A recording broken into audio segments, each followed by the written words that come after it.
I'm 4 minutes late, but I've been on the phone with Captain John because I didn't want to repeat the whole mistake that I made on Monday with however it went to the wrong places. So you're going to do me a favor right now by chiming in with a hello, and tell me where you're watching. Are you watching from the Quilt Show on Facebook?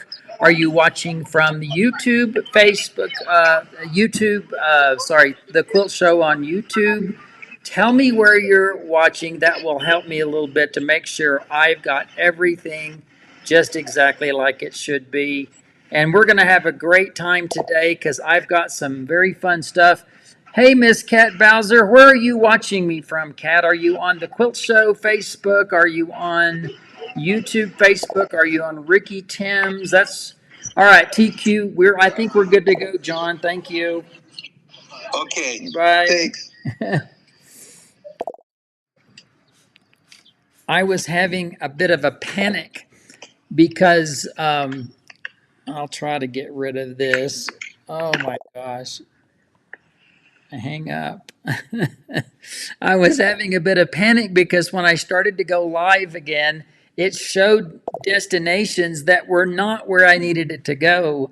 So, anyway, I now have it figured out. Thank goodness. And you guys are here and I am breathing again. So thank you so much for pointing out where you're coming from. I see that. I know a lot of you said I'm coming to you from YouTube or I'm coming to you from Facebook. And I've got it figured out. But what I was needing to know is, were you seeing me on the Ricky Timms YouTube and Ricky Timms Facebook, or the Quilt Show YouTube and the Quilt Show Facebook? Because this is meant to be broadcasting to the Quilt Show. And I'm very technical with some things, but oh my goodness, this is one little app that gives me a little bit of a pain in the kazooka. So you guys were all in the right place. I'm happy to see you coming from Oregon and Florida and Dallas and goodness gracious, Southern California. You're all over the place and it's great to hear you. See you. I know we've got people from all over the world. And I'm in Colorado, as many of you know. I live in Southern Colorado, right where the mountains start. So I'm in the mountains. And Colorado's half prairie, very flat, very flat, and then the mountains start. And so I'm right at the beginning of the mountains. And the Rocky Mountain Quilt Museum that we're going to be talking about today, the men's exhibit, that is up in Golden, Colorado. So that's up near Denver. Golden, I don't want to call it a suburb of Denver because it's really its own place, but it's in that metropolitan area of Denver on the west side, also where the mountains are starting. So it's good to see you guys. Today, I've got two interviews that I want to share with you from the personnel at the Rocky Mountain Quilt Museum. And then I've got several quilts that I want to show you that are in the exhibit. 2 days ago, I did part one, where I actually did interviews, video interviews of the guys that were there at the opening reception.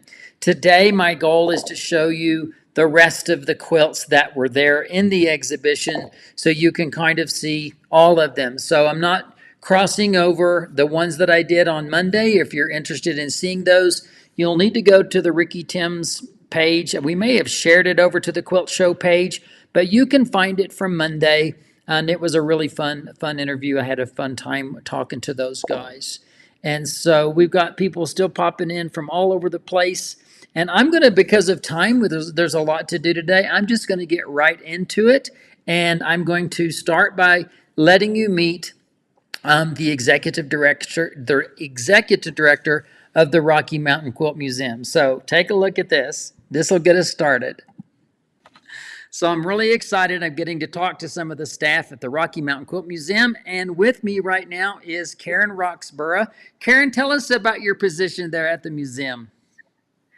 Well, my position here at the museum is the executive director. I've been here in the position for 14 years now, actually, and it's a joy to work here, being inspired by all the quilts and all the amazing artists that we get to see on a regular basis. The museum is located in our current position for the last 6 years, and we started out in downtown Golden, in historic downtown Golden, and we were in a small one-room shop. We have now expanded after a couple of moves to our own building, and we have an amazing gallery, two galleries actually, and a gift shop, and here we are today. I think that's wonderful. And what year was it that the museum opened? The museum opened in 1990, and it was opened by our founder, Eugenia Mitchell, who was 80 years old at the time, which is quite an amazing fact for an 80-year-old, I think. So hopefully I'm doing that well when I'm in my 80s. I, I've had a love affair with the museum. I was telling people in the previous chat that I did on Facebook that one of the reasons that I was drawn to Colorado was because of the Colorado Quilt Council, because of my relationship with the Rocky Mountain Quilt Museum there in Golden, and because several of the magazines, of quilt magazines, were published right there in Golden as well. So it's kind of a little wonderful little quilt mecca. It is, definitely. What do you see as maybe the future of the Rocky Mountain Quilt Museum? What are the hopes and dreams of the board and the vision for the future? The vision for the future is actually we currently own two building condos in a five building condo business park. And our goal is to one day own the entire building, to purchase the remaining three building condos and turn it into a quilt complex. And hopefully we can do that in the next maybe 5 to 10 years. And we have option to buy the rest of the remaining condos as they become available. I think that's exciting. So for the people that are watching, I know you're going to want them to come. Tell them, is it easy to find? Is it a destination location? Tell them a little bit about what Golden is all about. Okay, we are definitely a destination location, and we're not in downtown Golden any longer, but we're actually situated a little bit closer to the main highway off of I-70. And it's very easy to get to, lots of parking, and we are getting guests in that aren't even quilters, if you can imagine that. Just driving down I-70, seeing our signage off the highway, and they just roll in, and hopefully some of them have become quilters along the way. Most definitely. Well, Karen, thanks for sharing your passion with the Rocky Mountain Quilt Museum. I'm always excited about it as well. And I'm just really excited that you've been able to be there now with such passion for such a long time, keeping the ball rolling. And I'm just congratulations on that because I know you love it. I do, and it's thanks to individuals like yourself that support us, and we couldn't do it without everybody's help. All right. Thank you for sharing. Thank you. You know, everybody, we're so lucky in Colorado to have this museum, and I certainly enjoyed it. And I didn't realize, I knew that Eugenia Mitchell had started it, but I didn't know she did it when she was 80. Now, that makes me think that no matter what you want to do, if you put your mind to it, you don't have to say, well, I'm living my golden years. I don't need to do anything. If you're passionate about something, you can still do that. I'd like to know if anybody's been to this museum. Have you traveled here? Have you come through Denver, stopped at the museum, even if it was years ago, to hear and see some of your comments about the museum. Now, the museum curator that brings in the exhibitions, right? Her name is Shirley, and I took a little chat with Shirley as well. We're going to talk a little bit about this particular men's exhibit, and let's hear from her mouth what's going on behind the scenes with that exhibit. And just to keep you abreast of what's coming after this short interview with Shirley, I'm going to then go and I'm going to show you all the quilts. And I think I've got a way to present them today that I can actually show you the placards and zooming in and zooming out so you can actually see some of those details. So I'm kind of excited about this. This is a little bit new for me today too. But I want you to hear from Shirley. If you have any questions, please pop them in the comments, because while Shirley's giving us this little interview and I'm chatting with her, I will look and I'll see if there's any questions that need to be answered. So here is Shirley, and here we go. So now, everybody, I have the privilege of talking to Shirley Escher. And Shirley, you are exhibits coordinator. What's your title officially? I'm the exhibits manager. Manager, okay. And in this particular exhibit that we're talking about, it's the men's exhibit, biennial, every 2 years. But let's go back to the beginning, because this is now the 17th biennial exhibit. So whose idea was it all those years ago, or just kind of how did it get started? Well, I'm not exactly sure. I've been with the museum for almost 5 years, and so I'm not really sure about the beginning history, but I know the men's exhibit started in 1991, shortly after the museum actually opened. Well, So and then I suppose that it must have been a big hit because somebody decided to, hey, let's keep it going. From your experience, what has been the reaction to this particular ongoing every 2 year exhibition?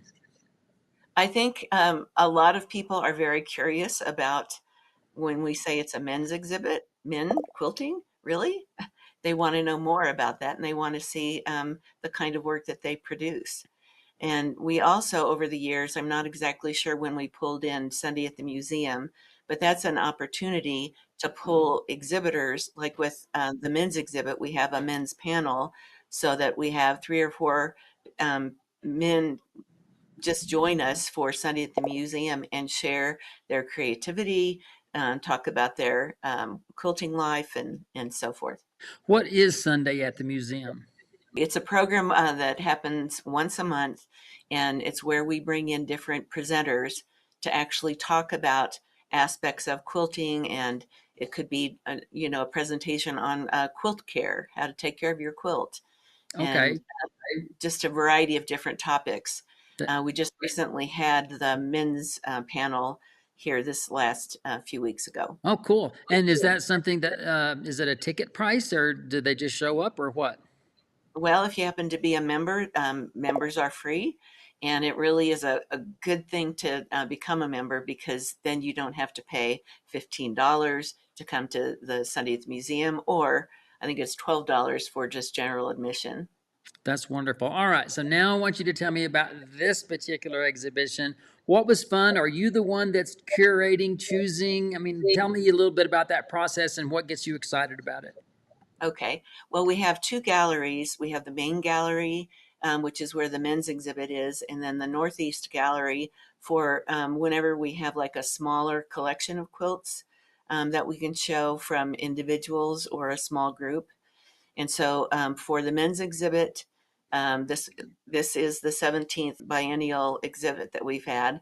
And in the Northeast Gallery, we had Christine Copenhaver, and she did an entire exhibit on neckties, which is pretty fascinating. Um, in my position, it's the one where I get to connect with the quilters, get everything set up to if it's going to be juried, which the men's exhibit is, and by that, it basically is like where they're being judged. So they submit the quilts that they want to have in the show. And then we have two jurors. They get all of the information, images, information about the process, the materials that are being used. They choose the ones who are going to be in the show. So I'm curious since I'm one of the one of the ones exhibiting at the show this year. Is it do you? I guess the thing I'm trying to figure out here is: are there a lot of quilts entered, but really only a few make it, or is it 50-50? Do you have any idea? Well, it just varies each year on the number of quilts that we do get submitted. Um, and, we only have so much space. And so, it really is just determined by our space and what the judges select. We try to, anyone who is accepted definitely gets in. And so that's kind of how it goes. I get it all set up to give it to the jurors so they have no idea who these people are So or it's the quilt. blind. It's juried blind. Yeah.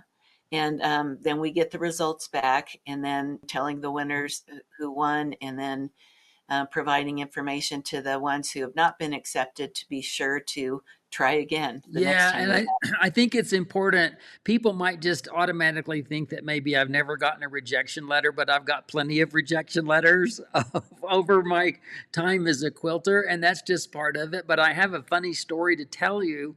I actually had a quilt that I submitted to the International Quilt Show in Houston many years. This is many years ago. I submitted that quilt and it was rejected. And I was like, I was heartbroken because I'd really put just my heart and soul and a lot of work into that quilt.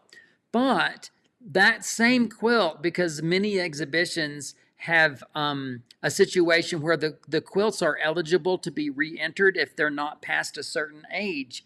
So the following year, that same quilt was still eligible to enter into that show. So I entered that same quilt again the following year. Not only did it get in, but it won one of the top prizes, one of the top prizes. The point of that is, if you're entering shows, just enter them because you want to share, and the rejection letters will come every now and then, but I know it's really exciting to also get in and to be represented. So that's got to be a fun process. And one of the things that is really cool with the men's exhibit, you may know we have a kids camp every summer, and we've got two, and we actually have had as young as 8 years old up to like 14 age of men who have entered, and they've gotten into the exhibit. So that's really cool that we've got That is young great. culture. That is great. Well, I'm so thankful that you've taken time to talk with us about the exhibit a little bit. Any final words that you'd like to share with anybody about the exhibit or encouraging them to come? Please come. And if you ever get a chance to come to the opening receptions, and I know you showed some of those interviews yesterday, that is such an exciting time. And it's good for the quilters who are there to be able to talk and get to know each other and learn what they do, their techniques and styles. That was really valuable when you presented the quilts and the exhibitors. I'm happy to do it, and we're going to see more of those quilts today as well. Thank you, Shirley, so much for sharing your passion and love with us, and you guys just keep doing this wonderful exhibit, and I encourage people to come as well. Thank you so much. So much, Ricky. Okay. Cheers. Thank you. So, and also I see that in our list, Jim Vandernoot is with us from Maine. Jim has a quilt in the exhibition. And Jim, I hope you got to see the interview that I did with you just a couple days ago. Thank you for sharing that time with us. So it's good to have you here today. And there was a Jane Long that says, I love the Rocky Mountain Quilt Museum. I miss Opal. Now, you guys, Opal Fry is who she's talking about, and Opal is no longer with us, but Opal, she had a passion for the museum. She was a mover and shaker that really kept that museum going and spearheading, and she was a huge cheerleader, and I love her dearly. So, Jan, I miss Opal as well, most definitely. Well, I know you came to see quilts, so I'm going to share my screen. I'm going to be watching the comments a little bit because in the event that what am I trying to say? That you don't hear me. That's what I'm going to say. I'm going to share my screen, but if you lose my audio, go, Ricky, I don't hear you because I'm going to be telling you about this. So I'm now talking, and here we are on this particular exhibition. And so this is Carl Brown's quilt. This Carl's from Palm Springs, California, and this is thatched in magenta. And so when I can zoom in here and give you a chance to maybe, if the event that you want to stop and read any of the placards, I'm not going to, in most cases, read the entire placards, but I'm zooming in so that if you are more interested, you can do that. But it's obvious that Carl really loves this improvisational freeform technique. And you can see these beautiful, beautiful colors that he has in this. Very, very fun. Very, it reminds me of Sheila Frampton Cooper a little bit, which I don't mean that as any kind of an insult. I mean it as a cheer because Sheila is wonderful with her free curves and so forth. So now here's the crazy thing. Carl has, I believe, 3 quilts in this exhibition. So here is the second one, and you can see there what that looks like. This one is called To Paradise, 43 by 40 inches. Says it's an improvisational curved piece, abstract design using numerous bright and solid colors, and just beautiful. And you can see the quilting in this. Let's zoom in closer because I think you love to see the quilting, right? Yeah, I think it's, and when you use these solid colors like this, the quilting really dominates and becomes such an important part of it all. All right, so Carl's third quilt here is P-Town Improv, and it's basically says the total improv piece was made during a summer stay in Provincetown at the tip of Cape Cod, shades of oranges and reds. So you can see this one as well. So we only had a couple or maybe three guys that actually had 3 quilts in the exhibition, which I think is pretty darn amazing, right? All right, I don't want to rush you guys. I want you to be able to take a peek. I hope you appreciate that I'm able to zoom in. That's kind of a new thing for me. So now we're to David Charity from Prescott, Arizona. And David's bio kind of has a fun, interesting bit there. I grew up in Southern California, retired to Prescott, Arizona. His wife introduced him to quilting in the early 80s. And when he discovered he didn't have to have squares and triangles, he wanted to try his hand at the art quilt. So this is a series of pieces based on songs by Jimmy Buffett, and of course this one's Margaritaville. So I love the sort of cartoon aspect where you have all the outlines in black, and you can get in there and see the kind of quilting that is being used in the sky and the clouds.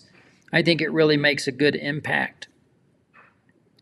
Now, as humorous as this is, I want you to see the next one. All right, this is David's next quilt. And this one is called Surf or Turf. So you've got this monster fish, and is he going to go and eat the 3 little fish? Or is he going to get ready? Is he going to eat the seahorse? Ha, ha, ha. Isn't that great? I think it's super. I have to say, somebody's asked if Carl took my course. Carl has not taken a course from me that I know of, and so he did that on his own. So now this is Jason Cromwell. Jason is from Coos Bay, Oregon. This one's called Cosmos. In his artist statement, he says the drawing was on his wall for a long time until he found the right fabrics, and even though he's not a big fan of French knots, take a look right there in the middle.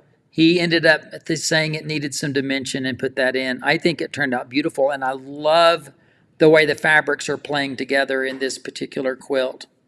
I think that you will agree. And then this one is red oak, 3 squirrels and 2 birds. The artist statement is this piece was inspired by the oak trees lining the California highways, did trapunto for the tree trunks and over 250 leaves. The background is pieced and 3 squirrels and 2 birds are part of the quilting. So take a look at this one. And I'll zoom in for you a little bit. It's kind of fun to see the details. I know we like to see the overall impact, but it's also really nice to see how these quilts are made. We've got a lot of quilts to cover today because it's a big exhibit. It's a wonderful exhibit. And I do hope that you guys can, if you can't make it to the Rocky Mountain Quilt Museum, for this exhibit, put it on your bucket list and make it a destination spot. So Jeff Donaldson is from Colorado, and Jeff, he began quilting, but he really, really loves the 3-dimensional sculpted type works. And so his statement on this one, I do want to zoom in because I think this one will help you understand. He said they lived in Santa Fe, and then they moved to the Navajo Reservation, and all of that has been an influence. And so his love for the quilt vessel was a way to express that love.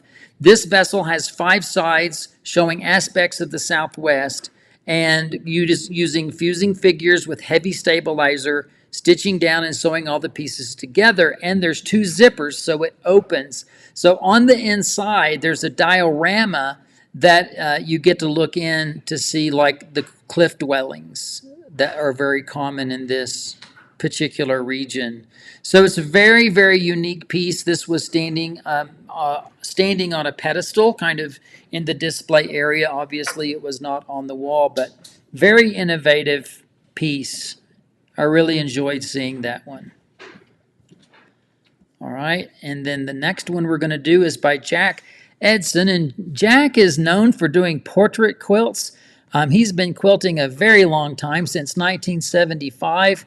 A little more of his artist statement. Let me get up there, so again, if you want to pause, you can read the full thing. But he said this piece has numerous patterns throughout and represents much needed break from making his very difficult portrait quilts. And you can get online and look at Jack's portrait quilts, because they incorporate patchwork like this, where he builds these amazing portraits. So Jack, it's great to have your quilt here. Sorry you couldn't be at the opening, but I know that everybody is enjoying seeing this. I love the pineapple. Awesome. Now the next one is Scott Gillies. I think it's Gillies. Sorry if that's wrong, Scott. From Sun River, Oregon. And I'm also struggling with the name on this. It's Sagalala, She Who Watches. And this is pretty interesting. He says he's fairly new quilter, all right? But the thing about this is that he used a Northwest berry gathering basket design, and then the quilting. And when I was at the exhibit, this quilt stood out because of the quilting. The quilting is basically the image of a petroglyph that's on the rock in the Columbia River. So there's the patchwork, and then there's the quilting. Now I'm going to scroll up here because I want you to take a look at the quilting. I'm going to try to get in. Do you see the figure, the Northwest native figure that's quilted in here? And get in and look at the detail in this quilting. It really was striking, and I know that's a lot of work. I stood there and tried to figure it out because it is so well done. So congratulations. I think that's a wonderful, wonderful quilt, and pretty exciting to see all the quilting. So Jeff is in Seattle, Washington, and Jeff has got this wonderful quilt, but his background is that he kind of served as a chair on panel making for the Seattle chapter of the Names Project. Many of you will recall that from the 80s and 90s for the Names Project AIDS Memorial Quilt. And that's where he kind of got involved in more about quilting. But he says, this colorful quilt showcases the images of a larger-than-life classical male Indian dancer in all of his glory, utilizing Japanese and African cotton fabrics with ribbon and glass bead embellishments. And I want to zoom in on this one as well to give you a chance to sort of see what is there. Beautiful, right? I love the batik fabrics, the panels, just a beautiful design. And of course, that circular impact is always a very strong design element. Beautiful. The next quilt is Scott Merkin. Now, many of you may know Scott. He's fairly well known in the industry here, very prolific quilter. He is an MD, all right? He is a hospice physician, and yet he really loves his quilting, and he takes on some pretty complex and complicated designs. This one, I'm going to scroll up a little bit. This one, as you can see, if you kind of look at the very, very center, is sort of like a log cabin-y type design, but then it's divided in half and split, and then it's divided in half and split, and then divided in half and split again. So it becomes more and more and more complex. The pieces get smaller and smaller and smaller, and you can look in here and just see those details of this quilt. And I can only imagine that the middle of this quilt took a heartbeat, and the out portion of this quilt took days and days, if not months and months, to complete. Pretty exciting, right? Very good. All right, so the next one, this is Leo Ransom, and Leo is from Sherman, Texas. Walk the Line, that should give you a hint as to who this is. But he said in his artist statement, he said, I wanted to test a theory using variegated thread in the entire art piece. That combined with the subject himself is why I named the piece Walk the Line. I used commercial fabrics, threads, and transweb fused to create the piece. So, of course, it's Johnny Cash and a wonderful it's not silhouette, but half of his face is in dark and half in light. Wonderful interpretation, and then seeing the way the variegated threads come across there. If you have any comments or questions, I'm going to continue to look over in the comment question area. Feel free to chime in with any of that. And Leo, thank you for sharing your quilt at the museum. And now we've got Damon Smith, and he is from Maryland. And this one's called Under the Big Top. On this one, let's do the artist statement because it's kind of fun. It's the bio of the ladies that he worked with, started a quilt group of wounded warriors, and that year he was going to South Africa. And he decided it'd be great to collect as many fabrics as he could. And then he wanted to use those fabrics and buy the yards and love the beautiful shiny fabrics. So you can see this particular quilt, zooming back in and up. Wonderful patchwork, fun fabrics all the way around. I like the way that print is being used repeatedly in the one that highlights the other fabrics in the whole quilt. Really exciting. Under the Big Top. And this one is Jim Smoot. He's from Chicago, Illinois. Jim has really been an artist for quite a long time, working in public schools. And this is the first in a series of portrait quilts dealing with current issues. So you can see the wonderful quilting in the circular areas, the echo quilting.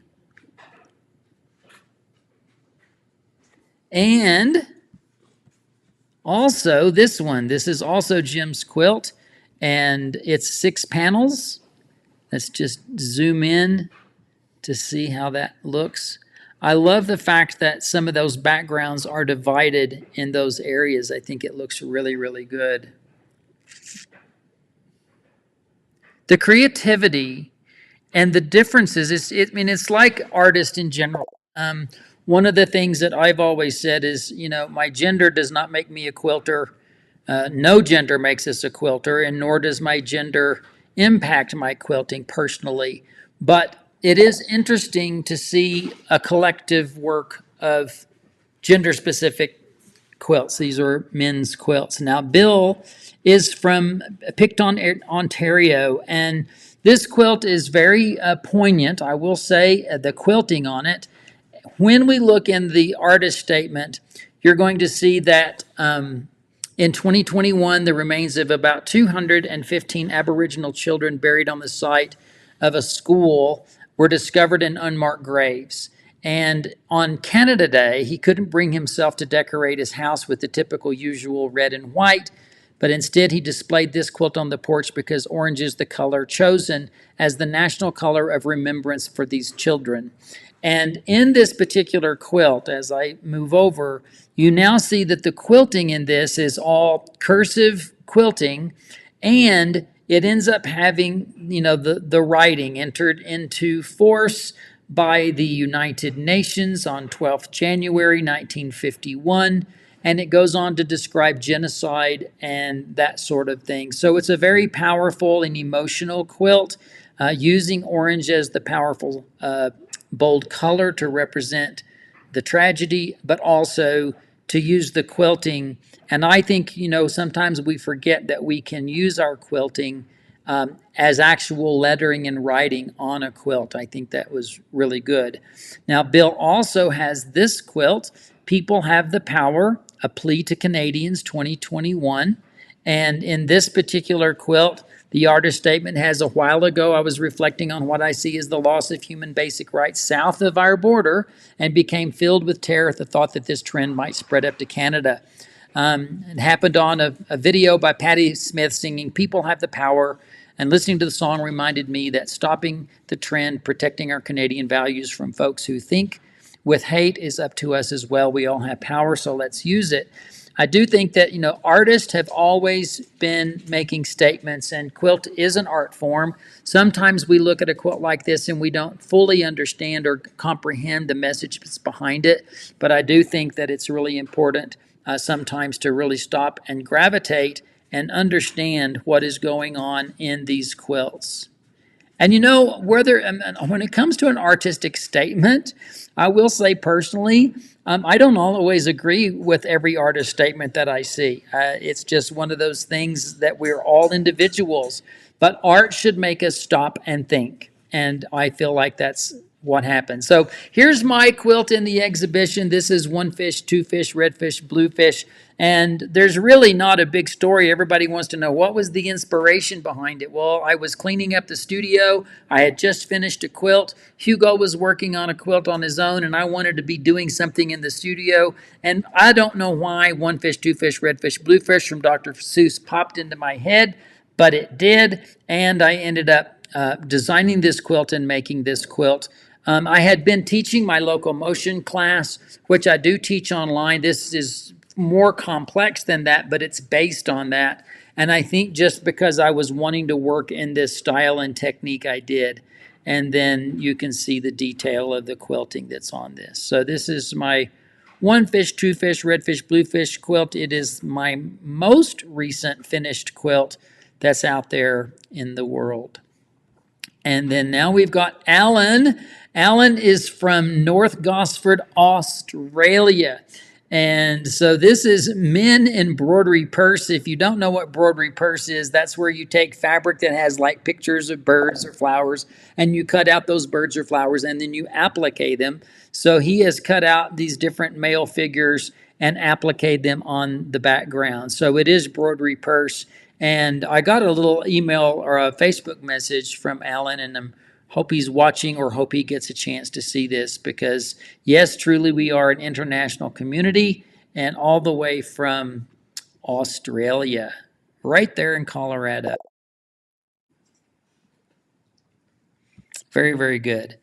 Now we're going to look at Maynard. Maynard is from Graham, Texas, Maynard Westlake. Maynard is 89 years old. Now, he may be 90 by now, I don't know, but he has been inspired from quilting, making over 400 quilts. His wife retired from teaching, and they were looking for a hobby for her, and he just took it up. This one is based on a painting by Monet.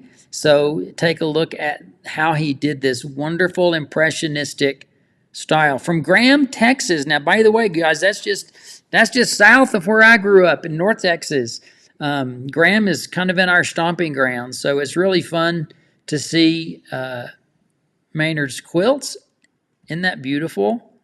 And that's not the only one, because Maynard also did this one, which is much different, but boy, is it using the geometry and the quilting to create these wonderful emphases. I love it. And that patchwork's not so shabby, is it? Those points are matching up perfectly. Wonderful, wonderful, wonderful. And third quilt by Maynard. This one is called Playful Spirit. And you can zoom in and see all these wonderful log cabin variations creating the design. I hope that these quilts are being inspirational for you and giving you ideas. Look at the beautiful quilting that's in this.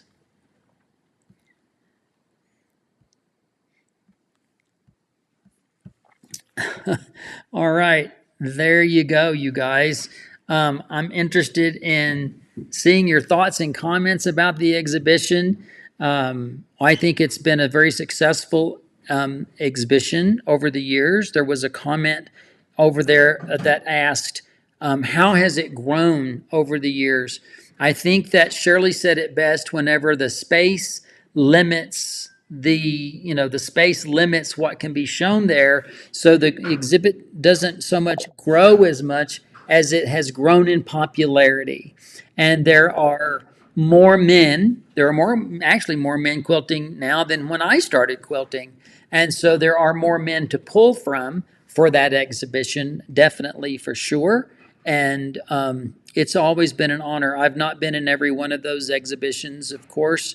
There have been times when I either didn't have a quilt ready to share, or I shared one of my dad's quilts in the exhibition before. That's always been a really fun thing. So our goal in Monday and today is to kind of highlight what's going on there at the Rocky Mountain Quilt Museum. Put it on your bucket list. If you can't make it to the exhibit that runs through April 20th of this year, this is 2024, then it'll be back 2 years from now, and you could even put that kind of on your future calendar, or just come to the museum, come and see the sights that there are to see. Denver is a beautiful area. Colorado is fabulous. I've certainly loved it here. I've been here since the year 2000. So I'm expecting, just to let you know, that the Rocky Mountain Quilt Museum has me slated to do a solo exhibition at the museum in 2025. And I'm very honored and excited for that to transpire as well. I'm going to look to see if there's any other questions that you might have. So please tell us again where we can watch part 1. It's on my Ricky Timms Facebook page, and it's on my Ricky Timms YouTube page. It did not get posted onto the Quilt Show. So I think it might have gotten shared to the Quilt Show Facebook, but if you go to facebook.com/Ricky Timms, scroll back through my page and you'll find the video for part 1 where I'm doing actual live interviews at the reception. It's a little noisy, so deal with that. It's not a professional recording, but you can hear everything if you try. And it's all there. And so it's also on YouTube/Ricky Timms, and just click on the live button because it's one of the live videos that came out on. It just got misdirected on Monday, but you guys have been fabulous. Let me just see some comments here before I say goodbye. Marvelous quilts, fabulous. Thank you so much. Maynard reinforced my belief that if I die before I'm 100, it will be much too soon. So much fabric, so many ideas, and so little time. Kathy, I can't agree with you more. I'm working on a new quilt right now, and I'm just so passionate about it. And Hugo and I are leaving tomorrow to drive to Texas. I've got a friend having a landmark birthday, and we're going to celebrate that. I'm going to then get my mom in the truck with us, and we're driving to Missouri for a few days. So I'm going to be away from the studio, and there's a part of me that just wants to keep quilting. I mean, I love all of those things. I want to do all of them. We have to kind of manage it all, but most definitely I'm looking forward to getting back home and diving back into my quilt. So I'm the same way. When people say to me, oh, this is a great idea for a quilt that you can make, I'm like, I've got more ideas for quilts than I can make from my own, supply, and I'm never going to get them all made because it does take time. So I prioritize, just like all of us do, to make that work in our lives. But I will tell you, they don't get done by thinking about it. They don't get done by wishing they could get done. You've got to get in there. You've got to cut the fabric, sew the fabric. You've got to make that vision come true, and you're the one that has to make that happen. So get in there and find your inspiration, find your mojo, and stay true to what you want to do. Thank you guys so much for watching today. I hope you enjoyed watching the men's quilts come forth. And again, if you did miss it on Monday to see the live interviews that I did, you can find those on the Quilt Show or Ricky Timms Facebook/Ricky Timms, or on Ricky Timms YouTube. I'm going to try to share it over to the Quilt Show as well, so you could find it there. Okay, guys, thank you so much. You're awesome. You guys are fabulous. Thank you. Bye.